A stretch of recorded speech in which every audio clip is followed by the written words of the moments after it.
Breakfast with Bob. Poncho Man. Thank you, Poncho Man. Welcome, Brother Bob. Again, Bob Babbitt here from Triathlete.com. Breakfast with Bob. Beautiful Kona, Hawaii, the Ironman coming up this Saturday. One of the Americans who we are looking forward to seeing winning this race.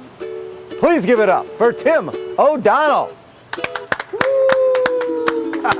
That's not too much pressure, huh? No. Ah, what the heck? It's your first time out here. Just go win the thing. Yeah, right?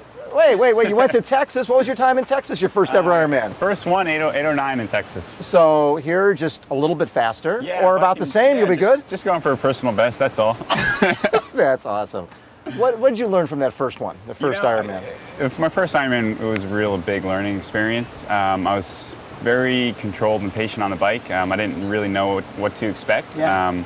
So when Nico and Luke Bell went on 100 miles on the bike, I let them go just because I was in new territory. Exactly. And that probably lost me the race. I think I lost a little bit over 2 minutes to those guys. So I learned, I think I learned where my limits are, and I think they're a little higher than I thought. And I learned a lot about pacing on the run too. It's interesting. A guy we were just chatting with, Craig Alexander, the first time he came here, he came off the bike and Macca took off like crazy out of transition. And first time, Crowy sort of sat back because he didn't want to do anything dumb. Sort of like what you did on the bike there. You just took it fairly easily and waited. Did you feel towards the end of the run, man, I could have gone harder? I actually closed most of that gap. It was a 3-lap run in Texas, and I closed most of the gap in the first lap. And all of a sudden, I'm about 45 seconds behind those guys in 7 miles. And all of a sudden, I started getting all these emotions running through. I felt great. You're going to win this race. You're going to win your first Ironman. I started getting tingles. And I sort of realized that I still had a good 18 miles left in this run. Oops. And all of a sudden, the gap stayed the same. And I realized I hadn't been putting ice, in my shirt. I hadn't been taking sponges because I felt good. Right. And then on that second lap, I realized it's pretty hot out here. Yeah. And it's Texas. Yeah, it's Texas and it's hot and humid. So it's summer. Yeah. I kind of had to regroup on that second lap, and after regrouping a little bit, I was able to pull back up to the guys. But that was a huge experience for me. Kind of learning to stay in the moment and not get ahead of myself, because it's a long day out there. It is a long day. Now, back in 2008, your goal was Olympics at that point, correct? I think you were 6th in the trials. Yep. So from there, after you went through that whole Olympic chase, trying to make the team, after that, did you think, okay, enough of that, now it's on to 70.3 and Ironman? I really felt in my heart that my success in this sport and where I was going to make my name was long course racing. Okay. I'd always wanted to be an Olympian, and that's something everybody wants to achieve as a kid. Right. And running actually started getting better in 2009, right after trials, and I started having some Olympic distance racing where I was running with the best guys in the U.S. So that kind of kept my foot in the door a little bit with the Olympic stuff. Right. But after coming out here last year and watching Marinda win, I went to a World Cup in Korea the next week, and there was about 30 people watching the race, and it just wasn't an enjoyable experience for me. And that's when I kind of realized that, whatever I did, I had to, put all my chips into that. Right. And the competition's just too good now in either arena. So I decided I really wanted to fully commit to long course and step up and get my Ironman career going. And so from that point, you've got the speed. You've got that Olympic distance speed, and we've seen people make that transformation fairly quickly. It's easier to take speed and take it to a longer distance. So making that move to the 70.3 and then eventually to Ironman, how tough was that for you? For me, the move to Ironman, it was a progression more than I think people expected, in terms of my racing. Right.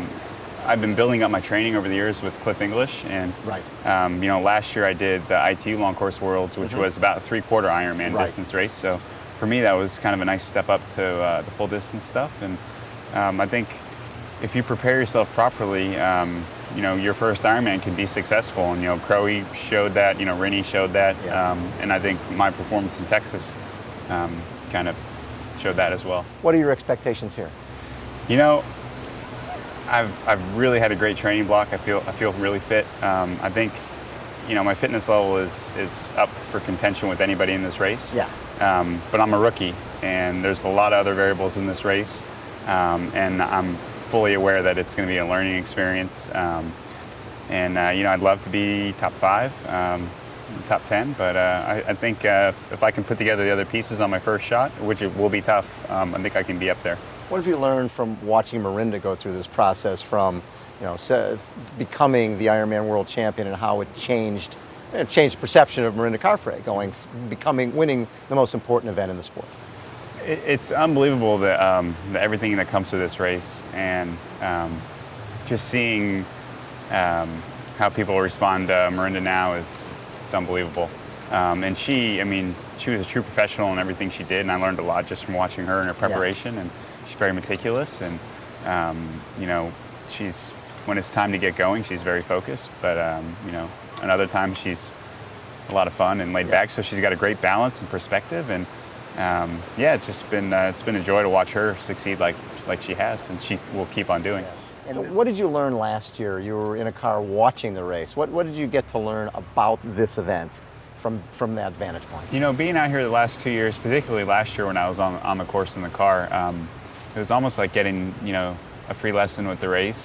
Being in the race but not having to go through the pain of the race. So we watched the men's race, and I remember going by Macca, and he just he's giving the hang loose sign, and he's just totally fresh and talking.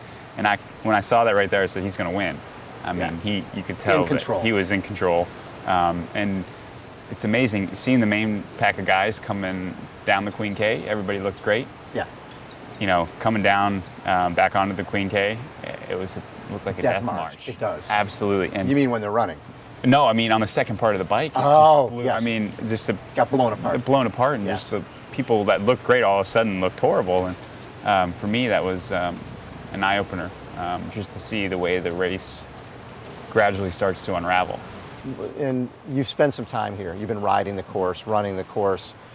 Is this a lot different than other courses you've been on? Obviously, there's the mystique. It's the Ironman. It's the most important event. At the end of the day, it's a piece of road that you're running and riding. Yeah, I think the course is pretty straightforward. It's a lot like Highway 36 out in Boulder, just long rolling. Yeah. So we're all used to that. The winds, I think, will be an interesting factor for me. I don't have too much race experience with crazy windy races, other than the 70.3 in Texas, but that's so flat that it's a little bit of a different game. Yeah. I think the heat and humidity, and then just world championship aura and atmosphere, those will be the variables that will be important for me to deal with. Would it surprise you to win here? I don't know. I visualize it, and I think I've prepared physically for it. Yeah. So I'm going to go out. I'm going to try to win. Yeah. So that's why you're I think here, I'm right? capable of it. Yeah. I don't enter a race without the expectation of being able to win the race. Right. So I don't think there's anything different about this race. As a Navy guy, American hasn't won this race for the men since Tim DeBoom back in '02. What would that mean to you to be the next American to win this thing? There's always everybody's always kind of looking at the American guys. It's really, the sport's here and the sponsors are here, and that'd be that's a burden I gladly take on my shoulders. It's 10 years since 9/11, and for me, I've been working with the Team Red, White, and Blue charity, and I've been doing a lot of stuff around them. Leading into this race, and there's the online auction on triathlete.com for autographed aero bars, and for Team Red, White, and Blue, and that motivates me. When I entered the Navy, I did not expect to be a professional triathlete. I had never done a triathlon, and I wanted to serve my country, and luckily I can still serve my country, by representing everybody, particularly the veterans out on the race course. Love it. Tim, best of luck. Happy birthday. And nothing better than winning a Ford Ironman World Championship along with Mirinda. Yeah, hey that'll be a fun party Sunday night, huh? Yeah, I don't want to give her bragging rights. Make sure you don't get chicked. Yeah. Tim O'Donnell has been our guest. This is Breakfast with Bob, triathlete.com. And of course, the main reason you're watching is for the one, the only Poncho Man. Yeah. Breakfast with Bob. Hello, guys.